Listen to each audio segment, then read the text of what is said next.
अस्सलामुअलैकुम रहमतुल्लाहि व बरकातहू।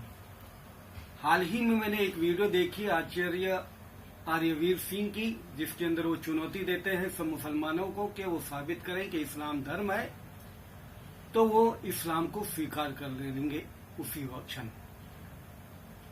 मैं उनके सामने ये साबित करता हूं कि इस्लाम हकीकत में सच्चा धर्म है। इस्लाम के अलावा कोई सच्चा धर्म दुनिया में नहीं है।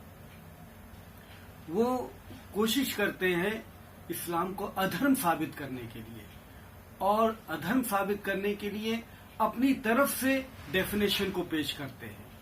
और डेफिनेशन ये देते हैं कि धर्म वो होता है जो धारण करने योग्य हो, जिसके धारण करने से जगत में मर्यादा स्थापित होती है और जगत के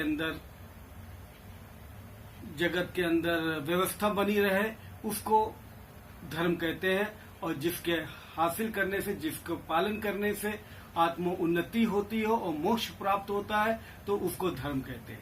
ये डेफिनेशन तो आपके हिसाब से हुआ, और आप पता नहीं कैसे किस तरीके से उसको अधर्म साबित करने की कोशिश करते हैं, ये बाद में देखते हैं। लेकिन हकीकत में डेफिनेशन क्या है, यूनिवर्सल डेफिनेशन क्या है, सारे लोग कौन से डेफिनेशन को मानते हैं, उसको देखना चाहिए। अगर आप ऑक्सफोर्ड डिक्शनरी में रिलीजन का डेफिनेशन देखें कि रिलीजन का मतलब क्या दिया गया है, तो वहां पर यह दिया गया है कि वो धर्म वो होते हैं जो एक या कई ईश्वर को मानते हो और उसके हिसाब से उसका पालन करते हो, उसको धर्म कहते हैं। तो उस हिसाब से, इस डेफिनेशन के हिसाब से इस्लाम एक खुदा को मानता है और एक खुदा की बात को अपनाता है, तो उस हिसाब से इस्लाम धर्म साबित होता है। डेफिनेशन के हिसाब से तो इस्लाम धर्म है। फिर आप ये कोशिश करते हैं कि इस्लाम की विशेषताएं क्या है, धर्म की विशेषताएं क्या है। इस्लाम में तो वो विशेषता है ही नहीं, उसके लक्षण भी नहीं है, और कहते हैं कि सर्वकालिक नहीं है, सर्वजनित नहीं है, सर्वभूमिक नहीं है। मेरे भाई, सर्वकालिक है। आप ये कोशिश करते हो, कहते हो कि इस्लाम जो है स्थापित हुआ 1400 साल पहले, मोहम्मद सल्लल्लाहु अलैहि वसल्लम के नाम के एक शख्स ने उसको स्थापित किया। ये बात सिरे से गलत है, ये बात दुरुस्त नहीं है। इस्लाम तो पहले दिन से है, जब से दुनिया कायम हुई तब से इस्लाम है। इस्लाम का मतलब है अपनी मर्जी अल्लाह की मर्जी के हिसाब से चले, अपनी मर्जी अल्लाह की मर्जी के हिसाब से चले। दुनिया जब कायम हो रही थी तो ये दुनिया अल्लाह की मर्जी के हिसाब से, ईश्वर की मर्जी के हिसाब से चल रही थी। तो इस तरीके से इस्लाम पहले दिन से है, पहले क्षण से है। और इस्लाम में सबसे पहले नबी जो इस्लाम के हैं वो आदम अलैहिस्सलाम है। आदम सबसे पहले इंसान और वो सबसे पहले नबी।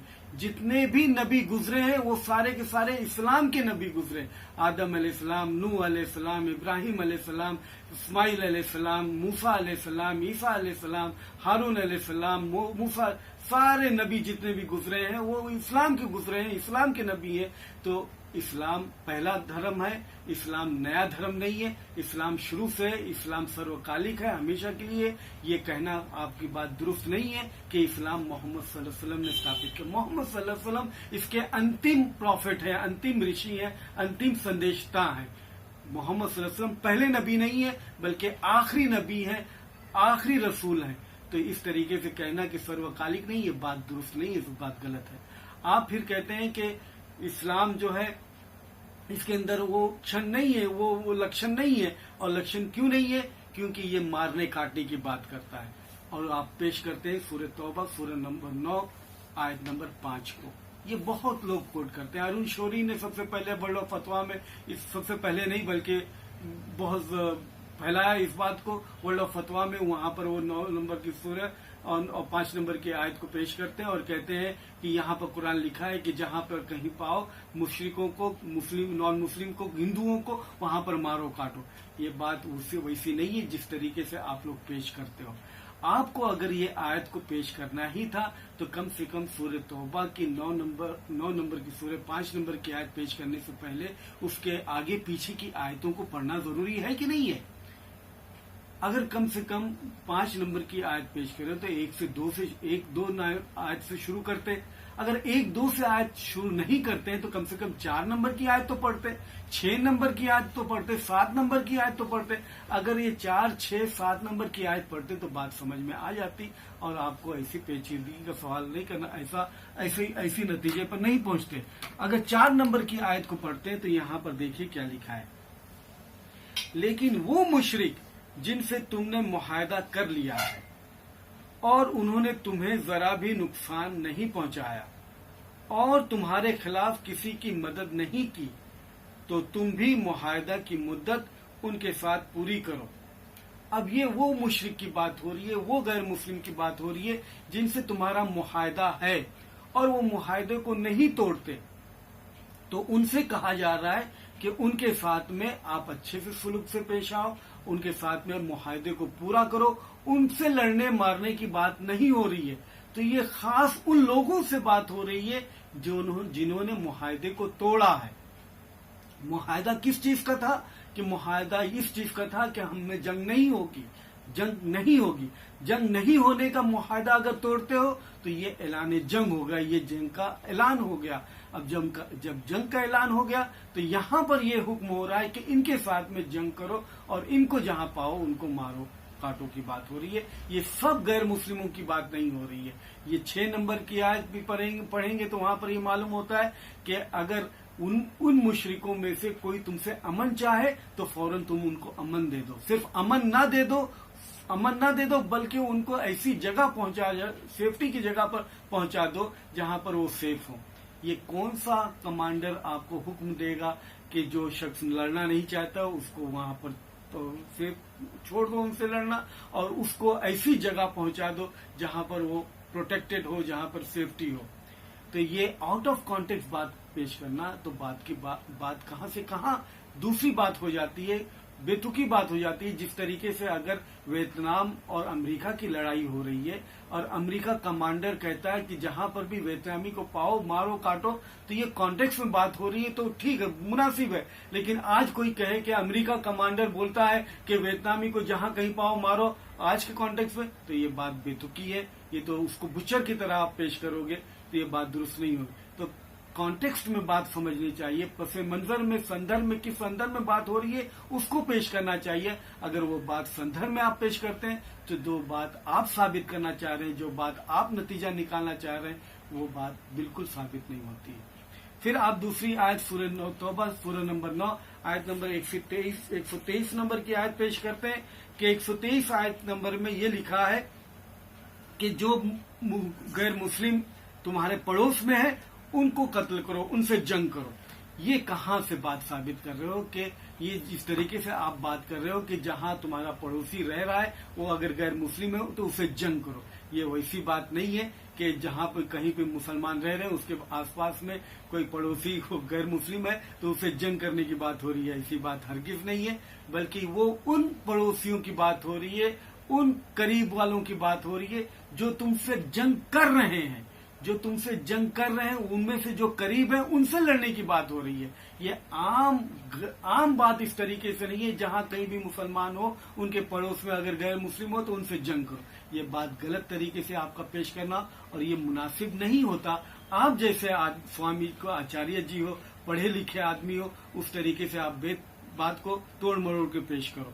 फिर आप जो है सूरह निसा सूरह नंबर 4 आयत नंबर 101 को पेश करते हो और कहते हो कि वहां पर लिखा है जो काफिर है वो तुम्हारे खुले दुश्मन है। फिर आप इस तरीके से बात करते हैं कि जो काफिर आम तरीके से जो है, जो सारे काफिर है वो तुम्हारे खुले दुश्मन है। ये भी बात वैसी नहीं है। ये बात उस ताल्लुक से है जो तुमसे लड़ाई लड़ रहे हैं, तो तुमसे जंग कर रहे हैं, उनसे बचने की बात हो रही है। उनके सामने कहा जा रहा है कि ऐसे वक्त में तुम कसर नमाज पढ़ो, तुम अपनी नमाज को छोटी कर दो, शॉर्ट कर दो और वो दुश्मन से, तुम्हारे जो दुश्मन है उनसे तुम बच करो, होशियार रहो, क्योंकि वो तुम्हारे दुश्मन है। तो जंग की हालत में जो तुमसे लड़ रहा है वो तुम्हारे दोस्त नहीं होते, तुम्हारे दुश्मन होते, उनकी दुश्मनी की बात हो रही है। ये सारे गैर मुस्लिमों के, सारे नॉन मुस्लिमों को दुश्मन कहा जा रहा है, ऐसे नहीं है, उस कॉन्टेक्स्ट में बात कही जा रही है। फिर आप सूरह अनफाल सूरह नंबर 8 आयत नंबर 69 को पेश करते हो कि गनीमत के माल को तुम एंजॉय करो, उसको इस्तेमाल करो। गनीमत के माल को एंजॉय करना, उसको इस्तेमाल करना, ये तो मुनासिब बात हुई। गनीमत का माल जो है वॉर में जो हासिल हुआ, जंग करने के बाद में जो माल हासिल हुआ वो तुम्हारा माल होता है, उसको फेंकने की बात नहीं होती है। ये तो हर मुल्क का कानून है, हर मुल्क में ऐसा होता है। हिंदुस्तान जब 1967 की लड़ाई हुई चीन के साथ में, तो सिक्किम में चीन वाले जो हमला कर लिए थे। सिक्किम में एक इलाका था जो अपने तौर पर अलहिदा था, अलग था, और हिंदुस्तान उसको प्रोटेक्ट करता था, प्रोटेक्शन में था वो उसके। तो चाइना वाले उसके अंदर दाखिल हो जाते हैं, एंटर करते हैं और उसको हासिल करने की कोशिश करते हैं। वहां पर हमारी फौज, हमारे सोल्जर्स वो हमला करते हैं, वो दाखिल होते हैं, वो उनको मार भगाते हैं, चाइनीज को मार भगाते हैं। उनके 400 लोग जख्मी होते हैं, 340 लोग हलाक होते हैं, हमारे बहुत कम लोग हलाक होते हैं। और हम लोग जो है उनको मार भगाते हैं और वो जंग वो सिक्किम को छोड़ के उनको भागना पड़ता है। अब सिक्किम को जब छोड़ के भाग चले जाते हैं तो सिक्किम जो है हमारे कब्जे में आ गया, हमारे पूरे तरीके से स्टेट में आ गया। अब वो स्टेट हमारे मुल्क का एक स्टेट है, सिक्किम हमारे मुल्क का स्टेट है। तो अब ये जो वॉर में हासिल हुआ तो इसको फेंक देना है, इसको इस्तेमाल नहीं करना है, ऐसा नहीं है, बल्कि इसको इस्तेमाल करना है। ये हमारे स्टेट का हैसिल है। ये कहाँ से साबित हो रहा है? गनीमत के माल को तुम फेंक दो, गनीमत के माल को जो वॉर में हासिल हुआ है उसको इस्तेमाल करने की बात हो रही है। ये बिल्कुल दुरुस्त बात है, इसमें कोई गलत बात नहीं है। फिर आप सूरह अहज़ाब सूरह नंबर 33 आयत नंबर 50 को पेश करते हैं कि वहां जो शादी करो, गैर मुस्लिमों की औरतों से भोग करो और उनके साथ बलात्कार करो। बलात्कार करने का वर्ड नहीं है ये, बलात्कार आपके मुंह से गंदी बात निकाल रहे हो कि बलात्कार करने की बात हो रही है। यहाँ पर बलात्कार की बात नहीं हो रही है। यहाँ पर प्रिजनर्स ऑफ वॉर जो लड़कियां हैं, जो औरतें हैं, जो प्रिजनर्स ऑफ वॉर हैं, जो कैद कर ली गई हैं, जो जंग के अंदर आ गई हैं, उनके साथ में कैसा मामला होना चाहिए। उनको ये दो ही सूरत होती है, उनको जेल में डाल दो। जेल में डालते हैं तो अब्यूज होता है। आज के जमाने में, इस जमाने में आप देखते हैं कि जेलों में औरतों के साथ में किस तरीके से अब्यूज होता है। उस जमाने के तो जेल थे ही नहीं कि उनको जेल में डाला जाए। तो उनके साथ में एक अच्छा तरीका अपनाया गया कि ऐसे जो फीमेल कैदी हैं उनको घर का मेंबर बना लिया जाए। घर का मेंबर कैसे बनाए? जैसे तुम्हारी औरतें हैं उस तरीके से तुम उनको भी अपनी औरत बना लो और घर का मेंबर बना लो। जो तुम खाते हो वो भी खाएं, जो तुम पहनते हो वो भी पहने, जो जहां तुम रहते हो वो भी रहें। तो ये अच्छा सलूक देना हुआ, अच्छे तरीके से पेश आना हुआ। ये गलत तरीके से इसको पेश करोगे, कोई भी बात को अच्छे तरीके से पेश कर सकते हो, उसको गलत तरीके से पेश करते हो।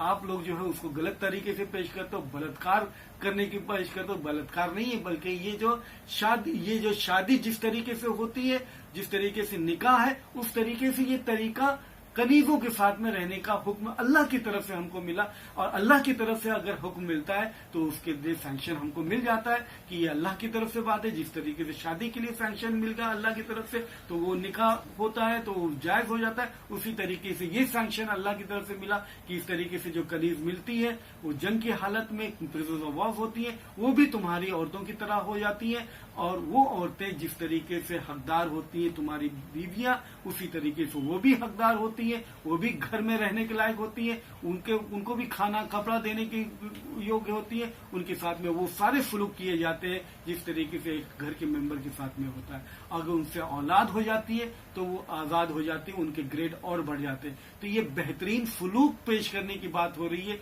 ये गलत तरीके से पेश करने की बात नहीं हो रही है, बल्कि इसको गलत तरीके से आप लोग पेश करते हो। तो ये तो अच्छा तरीका हुआ। तो इस तरीके से ये कहना कि इस्लाम उनके साथ में दुर्व्यवहार करता है, ये बात दुरुस्त नहीं है, गलत है, बल्कि उनके साथ में अच्छा सलूक करता है। फिर इसी तरीके से आप कहते हो कि इस्लाम जो है उसके अंदर धर्म के लक्षण नहीं पाए जाते, बल्कि अधर्म है। इस्लाम अधर्म है, मुस्लिम अधर्म है, इस्लामिक अधर्म है। इस तरीके से आप पेश करते हो, ये बात दुरुस्त नहीं, बल्कि इस्लाम ही हकीकत में धर्म है। इस्लाम को हकीकत में ईश्वरीय धर्म पहचानने का, या कौन सा धर्म ईश्वरीय धर्म है इसको पहचानने का बहुत आसान तरीका है। मिसाल के तौर पर अगर हिंदुइज्म को मान लिया जाए कि हिंदू धर्म ये ईश्वर की तरफ से है, अगर हिंदू धर्म ईश्वर की तरफ से है तो ईश्वर को अपनी किताब, हिंदू धर्म की किताबों के अंदर ये मिलना चाहिए, कहीं न कहीं ये बात आनी चाहिए कि ईश्वर ये कह रहा है कि हिंदू धर्म मेरी तरफ से है।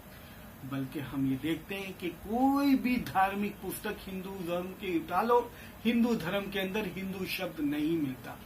बल्कि जवाहरलाल नेहरू कहते हैं डिस्कवरी ऑफ इंडिया के अंदर पेज नंबर 74-75 के अंदर ये बात आती है कि हिंदू शब्द का इस्तेमाल यहाँ के बसने वाले लोगों के लिए इस्तेमाल हुआ है, ना कि धर्म के लिए इस्तेमाल हुआ है। तो इस हिंदू धर्म जो है ये ज्योग्राफिकल डेफिनेशन है, यहाँ के लोग जो रहते हैं, बसने वाले लोग हैं, उनके लिए ज्योग्राफिकल डेफिनेशन हुआ। बाहरी लोग जो आए तो उनको हिंदू कहने लगे, हिंदू हिंदू पुकारने लगे, तो ये हिंदू लोगों के लिए इस्तेमाल हुआ, धर्म के लिए नहीं इस्तेमाल हुआ है। तो जब धर्म के लिए ये वर्ड है ही नहीं, तो इनकी किताब में धर्म वर्ड है, हिंदू वर्ड है ही नहीं।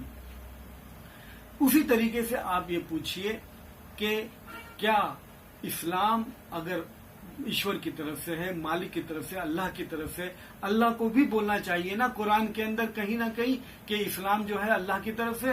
तो हम कहते हैं कि इस्लाम तो बार बार कुरान के अंदर मौजूद है। सूरह आल इमरान सूरह नंबर 3 आयत नंबर 19 के अंदर इन्न दीना इंदल्लाहिल इस्लाम, जो दीन है, जो धर्म है, जो मजहब है, वो अल्लाह के नजदीक सिर्फ इस्लाम है।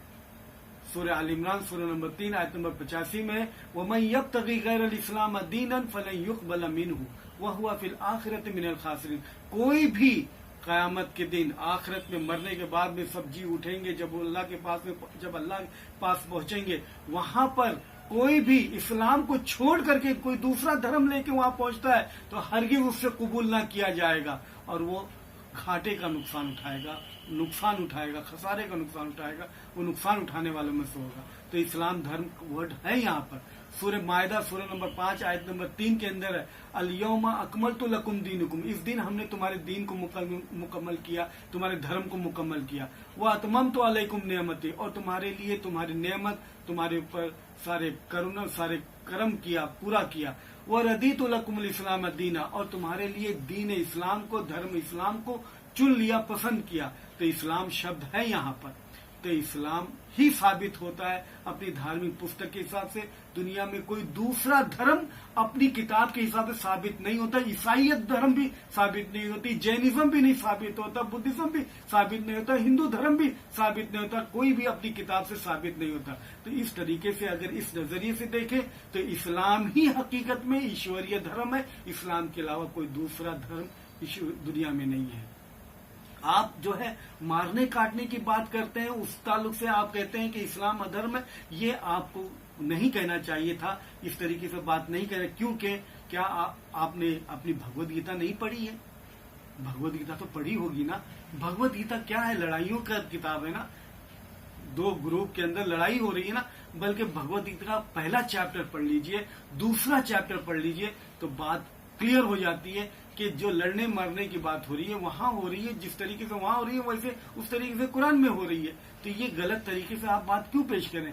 भगवत गीता के पहले चैप्टर में अर्जुन जी कृष्ण जी से कहते हैं कि किस तरीके की बात हो रही है, क्यों मुझे लड़ने के लिए कहा जा रहा है अब मेरे रिश्तेदारों से, मेरे दोस्तों से, ये कैसी बात है, ये किस तरीके से बात है, क्यों मैं लड़ूं? और आखिरी वर्ष के अंदर, आखिरी पंक्ति में, भगवद गीता चैप्टर 1 आखिरी पंक्ति में वो हथियार को फेंक देते हैं, उनके पैर कांपने लगते हैं और वो हथियार को फेंक देते हैं और वो लड़ने के लिए तैयार नहीं होते।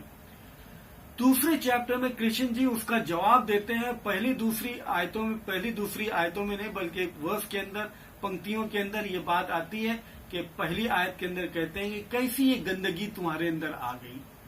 कृष्ण जी कहते हैं जो लड़ने की बात नहीं कह रहे, ये गंदगी है, ये कैसी गंदगी आ गई तुम्हारे अंदर, ये कैसी गंदगी आ गई तुम्हारे अंदर। और 2 नंबर की आयत में ये कैसी नामर्दगी है, ये नामर्दानगी की बात करते, इम्पोर्टेंसी है, इम्पोर्टेंट हो तुम लोग अगर तुम ऐसी बात करते हो लड़ने की। और वो साबित करते हैं दूसरे चैप्टर में कि हकीकत में मारना नहीं है, क्योंकि तुम किसको मारते हो? तुम शरीर को मारते हो, तुम सोल को थोड़ी मारते हो, तुम आत्मा को थोड़ी मारते हो। तो अगर तुम मारते भी हो तो आत्मा को नहीं मारते हो, तुम शरीर को मारते हो, तो मार सकते हो, तो कोई बात नहीं है। बल्कि अगर आप भगवत गीता मेरे हाथ में है, मैं उसके पढ़ के बताता हूं कि क्या लिखा हुआ है। भगवत गीता 2 नंबर के 1 नंबर के चैप्टर और 28 नंबर में अर्जुन से कहते हैं कृष्ण जी से, सीइंग माई फ्रेंड, मैं अपने दोस्तों को देखता हूँ, मेरे रिश्तेदारों को देखता हूँ, before me in fighting spirit, लड़ते हुए, I feel the limbs of my body quarrying, मेरे पैर जो है कपकपा रहे हैं, and my mouth drawing up, मेरे मुंह जो है सूख रहे हैं। फिर उसके बाद में चैप्टर नंबर 2 वर्स नंबर 46 के अंदर 46 नंबर आखिरी जो वर्स है उसमें अर्जुन से कहते हैं, having the spoken in the battlefield cast aside, अपने हथियार वो फेंक देते हैं, हिज बोज एंड एरोज, तीर और कमान वो फेंक देते हैं, sat down on the chariot, और बैठ जाते हैं, his mind overwhelmed in the grief, और वो बहुत गमज़दा हो जाते हैं, बहुत गम होते हैं। दूसरे चैप्टर में जैसे मैंने बताया, पहले चैप्टर के पहले वर्ष और दूसरे वर्ष के अंदर वो कहते हैं कैसी गंदगी आ गई, कैसी कायरता आ गई, और किस तरीके से ये नामर्दगी है। और 18 नंबर के वर्ष के अंदर है, the material body of the indestructible, immeasurable and eternal living entity is sure to come to an end. ये मटीरियल बॉडी जो है तो इंडेस्ट्रक्टिबल है, जो मटीरियल बॉडी ये तो खत्म होने ही वाली है, ये तो खत्म होने वाली है, इसको तो खत्म होना ही है। ये तो आत्मा जो है वो हमेशा रहेगी। तो अगर तुम शरीर को मारते हो तो कुछ मारते नहीं हो, ये मार सकते हो, आत्मा को थोड़ी मारो, वो हकीकत में मार थोड़ी ना रहे हो।